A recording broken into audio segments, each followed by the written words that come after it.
Good afternoon, everyone. I'd like to first extend a very warm thank you to Georgetown for inviting me to speak at the symposium today, as well as to my peer presenters for challenging my thoughts and theories on my own research throughout this conference.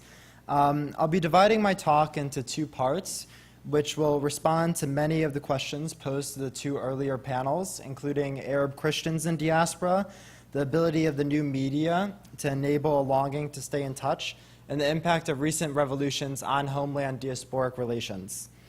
First, I'll examine a series of events unfolding in Egypt over the course of the past year, where I've been studying as a fellow at the Center for Arabic Study Abroad. And secondly, I'll introduce the efforts of Copts in diaspora, and particularly those online, to speak on behalf of their co-religionists in the homeland. My intent in the first half of the presentation is to elucidate some recent developments in Coptic-Muslim relations, while the second half will serve as an examination of the rhetoric, actions, and ability of Copts abroad and online to import change on the ground in Egypt. In an effort to frame the first half of the discussion, it's helpful to consider 2 points of reference: strife and solidarity, as captured by the images on the screen before us. To the right, a newspaper clipping from this past fall projecting a demon rising from Coptic steeples and Muslim minarets. And on the left, a picture from a protest I attended this month addressing Copts and Muslims as one hand in rebuilding Egypt. Our first narrative concerns the topic of conversion, and particularly the conversion of Coptic women to Islam, a phenomenon that tends to transform into a spectacle and make front-page news in Egypt, not to mention on YouTube. The person of interest in our case, Camelia Zakhir Shahata, is the wife of a priest in the Minya government, and her alleged conversion took center stage this past summer. On July 19th, Father Saman, Camelia's husband, reported that his wife was missing and contacted the resident bishop. The father feared that Camelia had been kidnapped by conversion-crazed Islamists. The priest's dread quickly circulated around the Coptic cybersphere, and Father Saman was quoted in an article appearing on freecopts.net as stating, quote, "It is a sin what is happening to the Christians in Egypt. If the Islamists want to kill us, let them go ahead and do it." On July 23rd, government agents found Camelia at a friend's house, and it was revealed that she had left home due to a domestic dispute. An argument between a priest and his wife, as one of my Coptic interlocutors had put it, had transformed into a national emergency. In the event's aftermath, several Egyptian journalists appeared distraught with the growing divide between Copts and Muslims in Egypt. Ibrahim Isa, editor-in-chief of Al Dastur, lamented, "Egypt has become a fanatical country where hatred exists on both sides." Other journalists, as we'll see, continued to question and criticize the ways in which Copts and Muslims are often addressed as ikhwa, brothers, rather than as Egyptians. In the midst of this dialogue, protests continued to spread and served as soapboxes for all those demanding anything from greater freedom of religion to critiquing the state's allegiance with the church. In an effort to prove that Camelia was still, in fact, a Christian, a video appeared on YouTube wherein Camelia explains that she is happily married to Father Saman and tied to the church. State security deemed the video as authentic, while protesters argued that the woman featured was in fact not Camelia after all, but merely a lookalike. Either way, some sense of closure was brought to the issue, and many prominent Egyptian Muslims, including Dr. Muhammad Salim al-Awa, the president of the Egyptian Association for Culture and Dialogue, publicly stated that Camelia was Christian and had not converted. Camelia's affirmation of her faith and dismissal of her conversion brings us to our second narrative, which features Dr. al-Awa, who appeared on Al Jazeera's news program Without Borders on September 15th. During the show, al-Awa stressed that the church did not have the right to withhold Camelia from the public, an act that he claimed defied the Egyptian constitution, and he accused the Diocese of Port Said of smuggling weapons inside of their church. The weapons had arrived on an Israeli ship and presumably would be used against Muslims. It was later revealed that the weapons in question were actually festive fireworks and that it was a ship from China, but the damage had already been done. Questions of sectarian strife dominated the headlines in Egypt. Emblems, such as the one on the left, became commonplace, whereas the newspaper title on the right, reading "Egypt does not welcome fitna," can be read as a direct response to Ahmed Mansour, the Al Jazeera broadcaster who began his interview with Dr. al-Awa by asking, It appears that Egypt welcomes fitna. Is this true? The idea of the Copts as an internal other or as perpetual strangers will be addressed in further depth later on, but suffice it to say, this thought was magnified in the wake of these events, but in reality has long been a standing issue. Days after Camellia was found in her friend's home, many Egyptian journalists called on Copts and Muslims to embrace their national identity rather than settling along sectarian lines as Coptic and Muslim brothers. They sought to convince the public that Copts and Muslims were not distinct tribes, but simply Egyptians. Let us now transition from Camellia and Al-Owa to our second frame of reference, solidarity. The idea that national unity is something that must be defended in Egypt extends beyond the realm of journalism to literature and music. Many Egyptian authors outright state in the introductions of their books that the intention is to safeguard solidarity, while even musicians, such as those in the Sama Sufi Band, a contemporary ensemble composed of Sunnis, Sufis, and a Coptic choir, openly embrace all of their members' respective musical traditions with the purpose of promoting a message of oneness. All of these efforts, in large, to support national unity can be read as a response to those who have historically tried to classify Copts and Muslims as fundamentally different.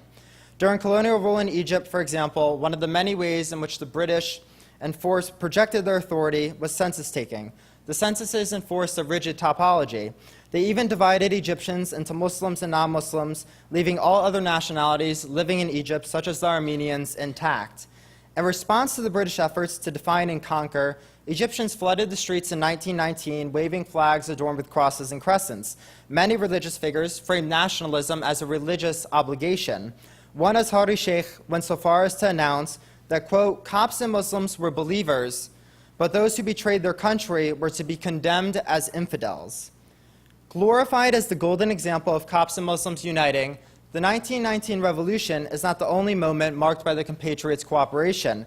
The death of Khalid Said at the hands of police forces in Alexandria this past summer sparked a national, if not global, outrage. Thousands of Copts and Muslims stood silently next to one another, reading their Bibles and Qurans at countless demonstrations that followed. Such scenes of solidarity are more often than not spurred by tragedy, including the recent bombing at the Church of Two Saints in Alexandria. The attack claimed the lives of more than a dozen Coptic worshippers and prompted an outpouring of responses. Many actors reaffirmed the importance of national unity, while others called for the promotion of democracy. Yet perhaps the most intriguing response was given by the Secretary General of the Arab Doctors Union. Abdul Menem Abdul Fatouh called for Egyptian Muslims to form human shields around churches on January 6th, Coptic Christmas. Such shields, Al-Fatouh asserted, were not only a national duty, but an Islamic one. That solidarity that Al-Fatouh demanded was realized in the revolution during these past several weeks. When walking around Tahrir, I noted several signs framing Muslims and Christians as Egyptian citizens, first and foremost. I heard cheers suggesting that the Abrahamic siblings were one hand, one people. Protected by rings of Muslims during their Christmas celebrations, many Copts guarded Muslim protesters during their prayers in the square. And the religious slogans which defined many of the demonstrations in the past were replaced by those calling for unity in the face of crime and corruption. Let us not assume, however, that all Egyptians envision the same political future for their country. The panel of jurists responsible for revising the Constitution reflects the wide array of stakeholders across society. A member of the Muslim Brotherhood, as well as a Coptic judge, sit on the committee.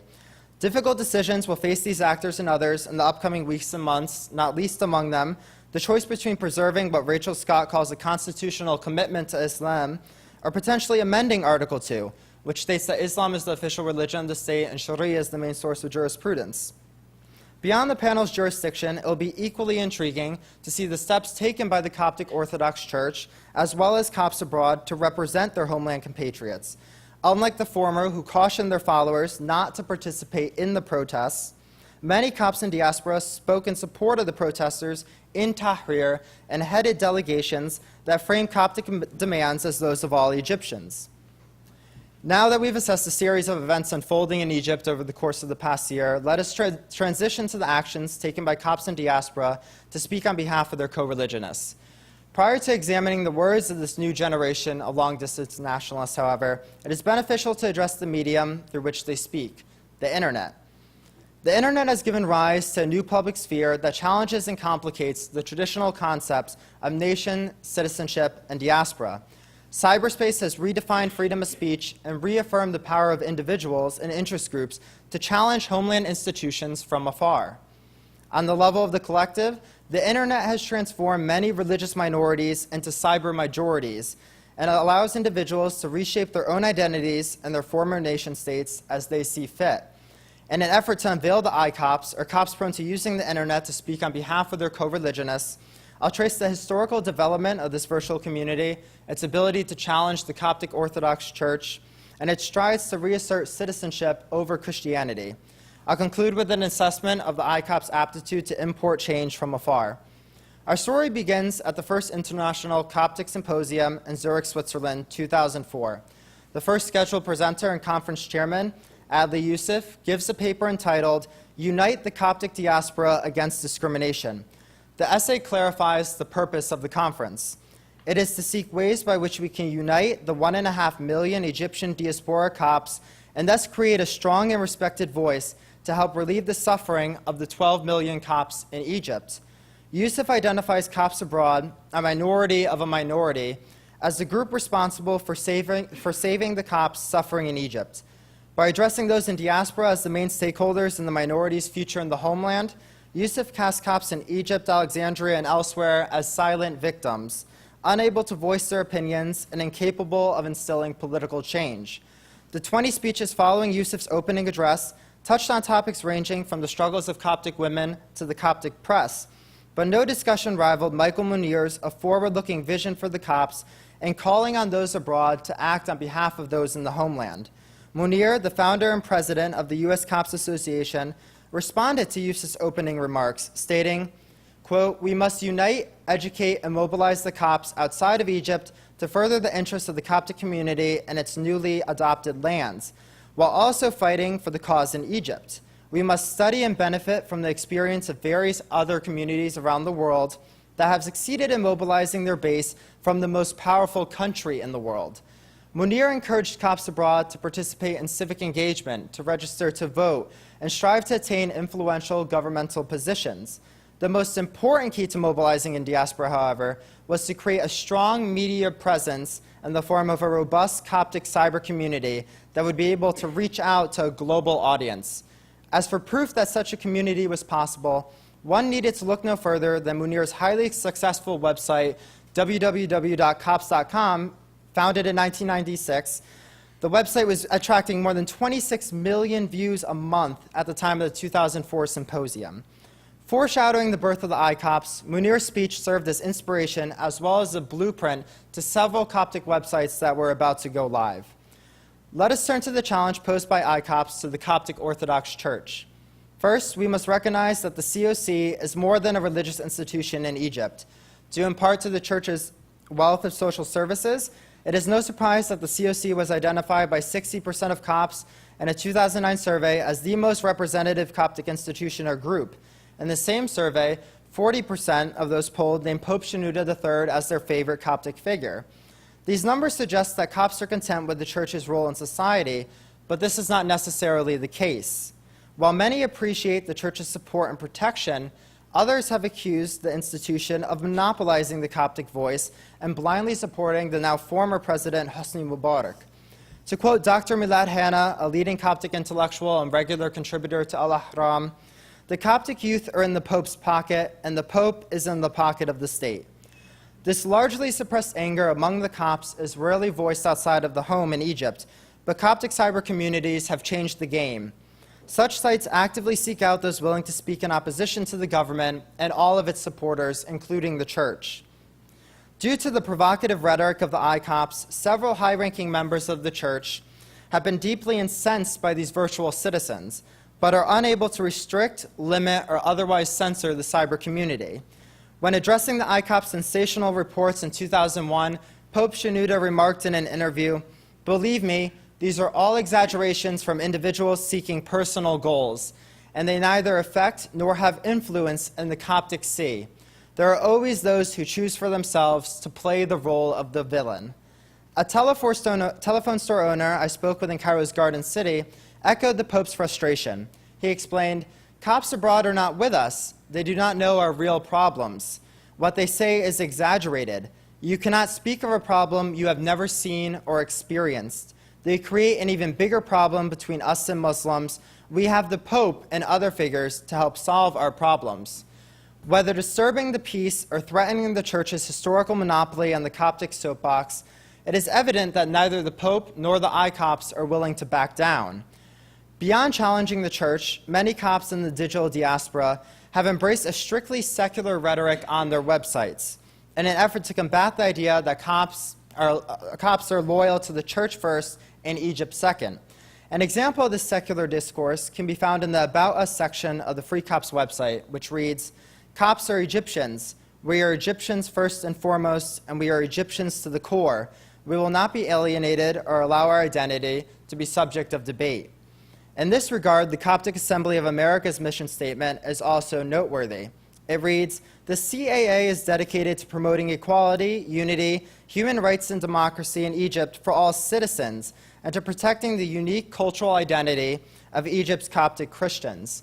Here, the Coptic religion is a qualifier rather than a separate marker of the minority's unique cultural identity, which complements the culture of Egyptian Muslims.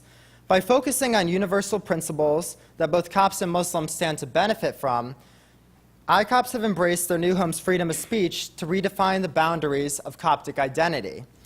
Moving beyond broadband, iCopts also played an integral role in passing the International Religious Freedom Act, signed into law by President Bill Clinton in October 1998. The IRF reports cover the state of religious freedoms in 194 countries worldwide and are published annually by the Department of State. The purpose of the report is to serve as a resource for shaping policy, conducting diplomacy, and making assistance, training, and other resource allocations. The ability of reports to catalyze change, on the other hand, remains suspect. It is true that economic aid to Egypt has decreased over the past decade, but this decline is due to reductions in economic aid to Israel, not the IRF report's findings. And from 1999 through 2008, Egypt has accepted on average $1.9 billion annually from the United States. The inability of the IRF reports to impact aid is perhaps most apparent in the $695 million in economic aid granted to Egypt in 2001, following the massacre of 21 Copts at Al-Kush in January of 2000. The IRF report released after the massacre praised the Egyptian government's response to the event. Mubarak's arrest of 135 culprits was even noted under the 2001 report's noteworthy improvements in respect for religious freedom section. It was not until years later, when 92 of 96 of those arrested perpetrators were acquitted in criminal court, that the IRF reports directly accused Mubarak's regime of failing to bring justice to those responsible for the murder of the 21 Christians. To cite Elliot Abrams, the Middle East specialist and the former chairman of the IRF Commission, Egypt's role as a pillar of stability in the Middle East leads the U.S. to share solidarity with Mubarak rather than those sitting in his prisons. And while the IRF reports may embarrass governments, feed press stories, and help NGOs act on certain issues, changes are mostly at the margins. After exploring the avenues taken by iCopts to represent those in the homeland, a number of key questions remain unanswered. Is the Coptic digital diaspora capable of redefining the religious minority via the internet, or will the Church continue to determine what being a Copt means? Likewise, will the Coptic cyber community be able to affect political change in the homeland, or will it fail to better the lives of their Christian brethren? And even if change is possible, will Copts accept being represented as a powerless minority by co-religionists abroad, or will they assert their own agency in determining the perimeters of their identity? Praised by many for presenting a powerful new forum to discuss solutions to persecutions and to challenge preconceptions of the citizen and the state, the Coptic cyber community has been deemed by others as distant from domestic affairs and unable to mobilize the masses. Blurring the binaries of activist and intruder, here and there, Egyptian and expatriate, the fact remains that the iCopts are here to stay and will continue to engage and empower all those who dare to dial into the internet. Thank you.